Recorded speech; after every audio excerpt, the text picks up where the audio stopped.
So we've already looked at least one policy, whether we should expand the roads or charge tolls or anything like that.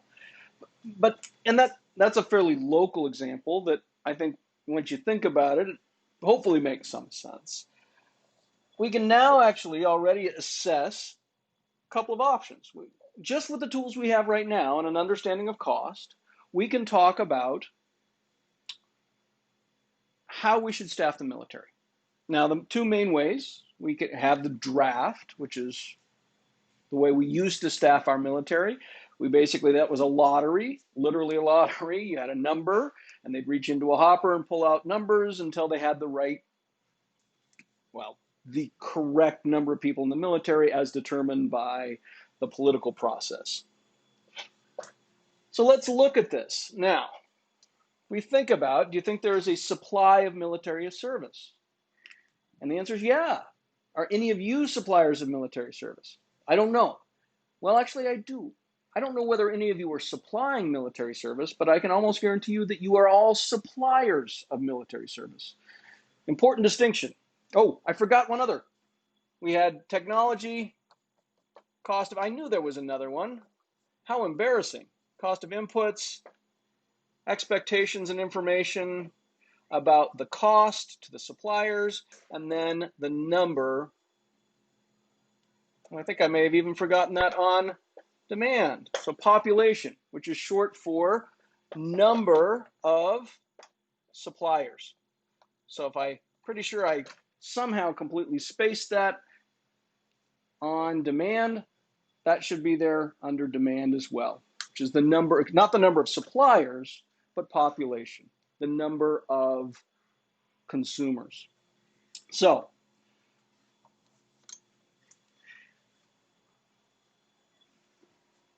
remember that, unlike me. So if we think about it, let's assume that this was somehow determined to be the optimal number of people in the military.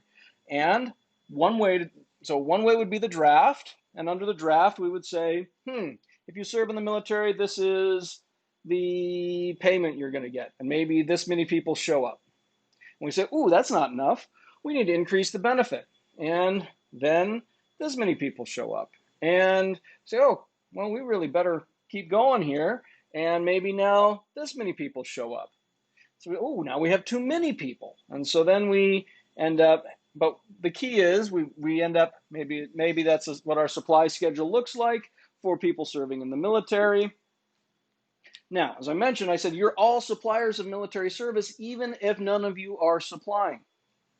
In other words, if the benefit was sufficiently high, would you be willing to serve in the military? If we said, we will pay you $200 million and forgive your taxes, and you can, and you have pride of, you can drive however fast you want on the roadway for the rest of your life, do you think you would supply some military service? I know I would.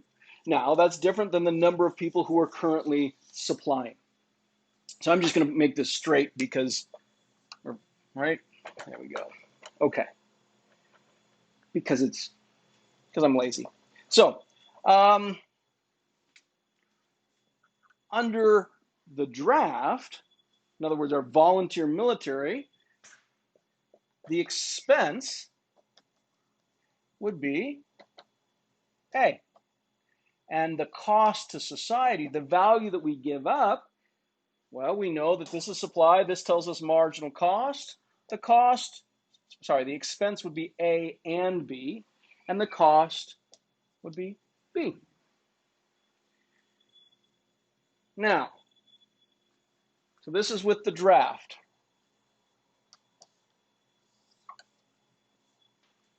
And then we also have this is not the draft, that is the volunteer. With the draft, what would we have?